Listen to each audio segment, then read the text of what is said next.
Anyone who listens to Loudwire Nights knows that I am a huge Alice in Chains fan, still talking about their performance last year from Rock on the Range. So it's my absolute honor to welcome Jerry Cantrell back to the show. And I bet you don't get this often, but I'd like to start the interview with a request, if you'll allow it. Okay. We the people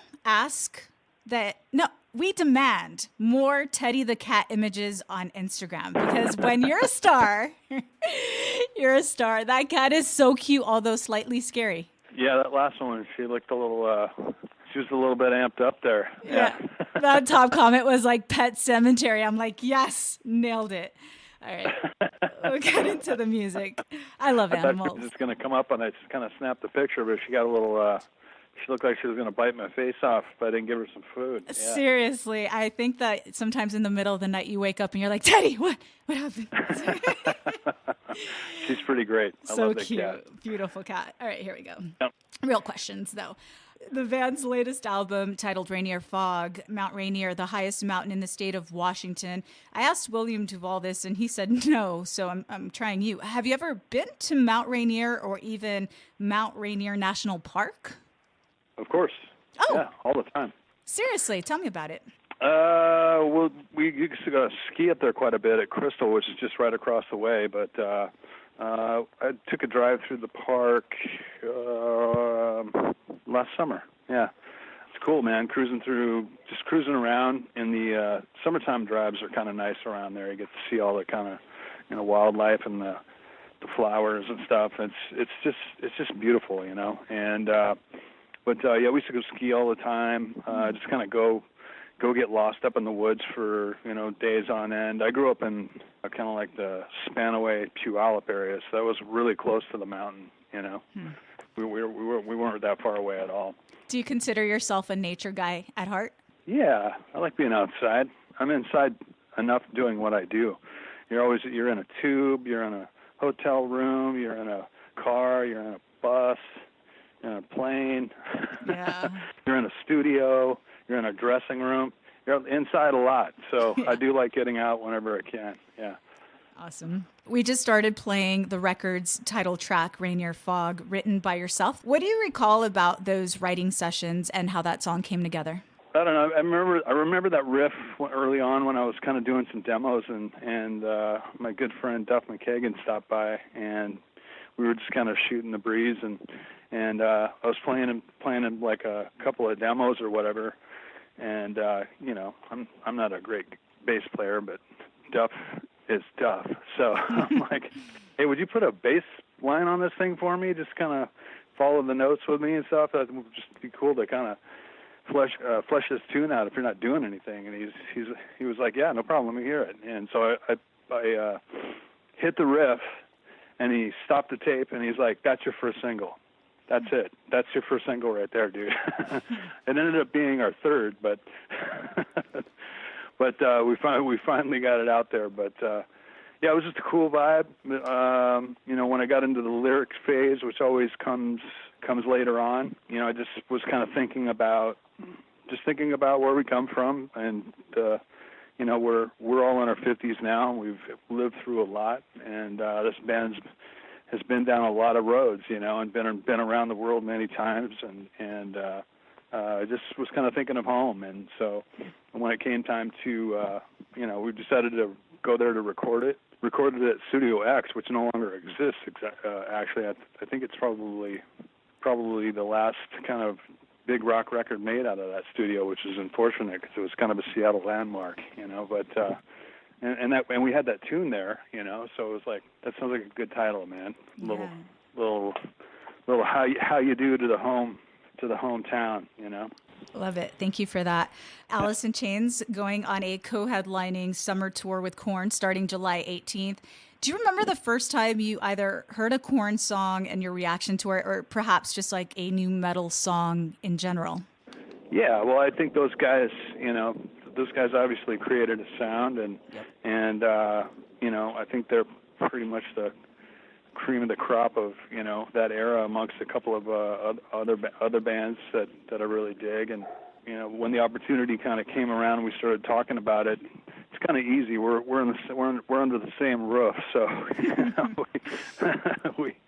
we have the same management. So we were trying to figure out what to do to close our year out, and they're kind of kicking theirs up with their record. So we kind of put our heads together and thought about doing a good co-headline run or whatever together. And by the numbers and the way that the tickets are moving, it looks like we made a right decision. I think it's going to be a great show. You know, they're obviously an amazing band, and we can hold our own too. So it'll be a good night of rock.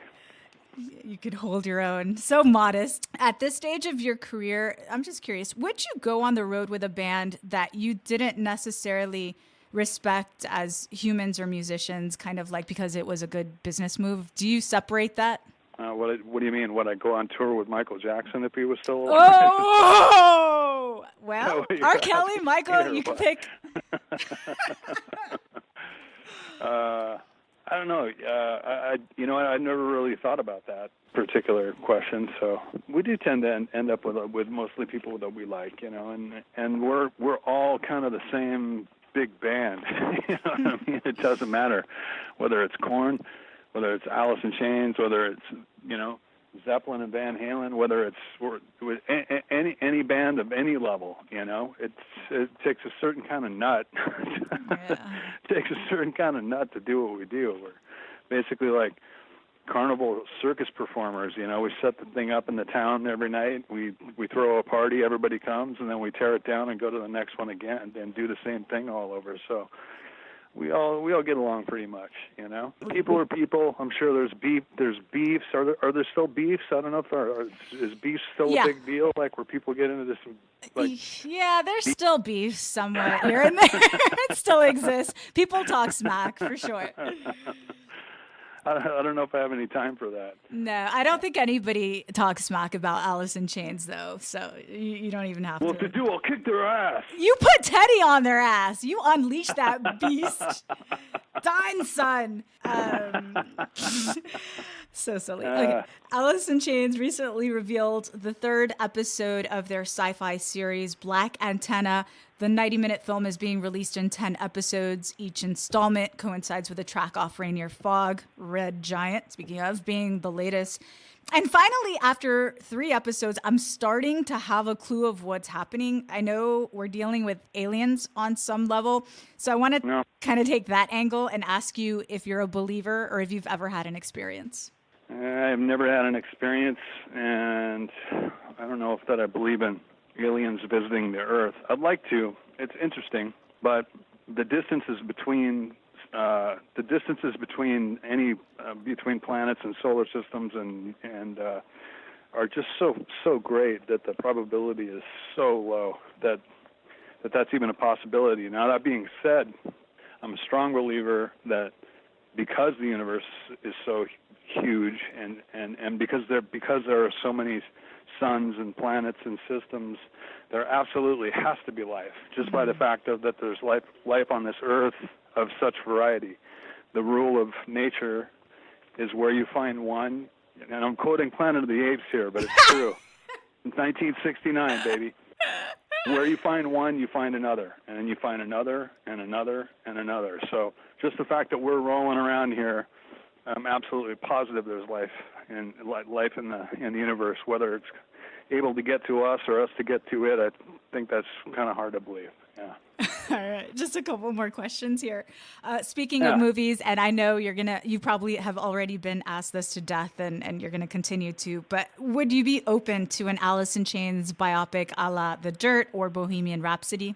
I don't know. We've talked about documenting the story, and I think we're maybe getting more serious about it. We keep bringing it up every couple of years, and I do think that the story of this band has been tilted a little one way, and rightly so. I get why people go for the juicier, darker stuff, and we certainly have elements of that in our story with the loss of our 2 friends and all, but it's a much bigger story than that, and it's a much more positive story, especially the continuation and working through that, and moving ahead, not only to honor your friends who are not here, but to honor the friends that are here, you know, and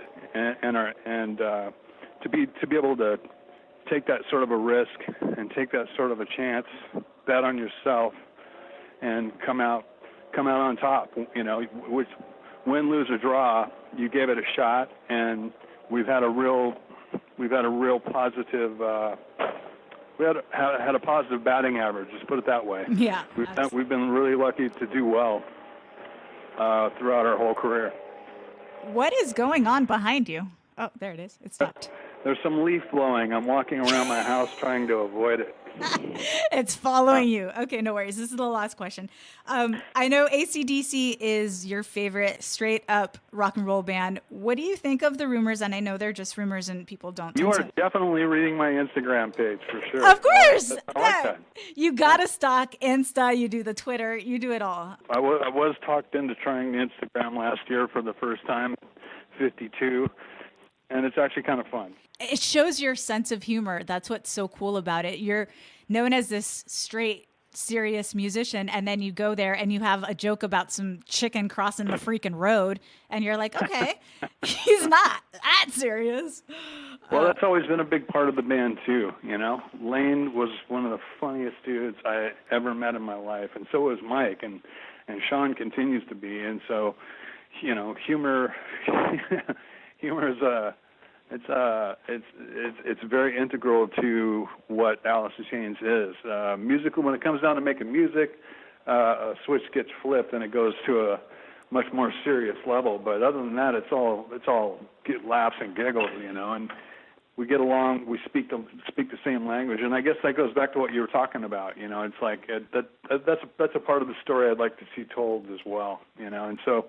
Who knows? Maybe we'll see a book or a documentary or something like that in the near future from the band. Oh, the fans would love that. I'd like to see it. We would love that. And the only people that know the whole thing is us. So the only ones that are out there are like, you know, third, fourth rate, talk through 6-person, nobody in the band kind of books. So, you know, it'd be nice when we would do it right. Otherwise, we wouldn't do it at all, just like we do our music. If I may speak on behalf of the fans, we would love to see that. So back to this. We'll work on that. Yes, do that. Yes. Back to this last question. Okay. So yes, ACDC, your favorite straight up rock and roll band. What do you think of the rumors? I know just rumors that Angus Young is putting out a new ACDC record, maybe with Brian Johnson, possibly Phil Rudd joining. With or without Brian Johnson? The rumor is, and this is, again, all rumors, but it's based on them all being spotted together, you know, photographed. They've been in the studio with Brian Johnson. Yeah, well, I mean, that's, you know, he's their lead. To me, they've only had 2 lead singers. And, you know, I've always had a soft spot for Bon because that's kind of when I kind of fell in love with the band, you know what I mean?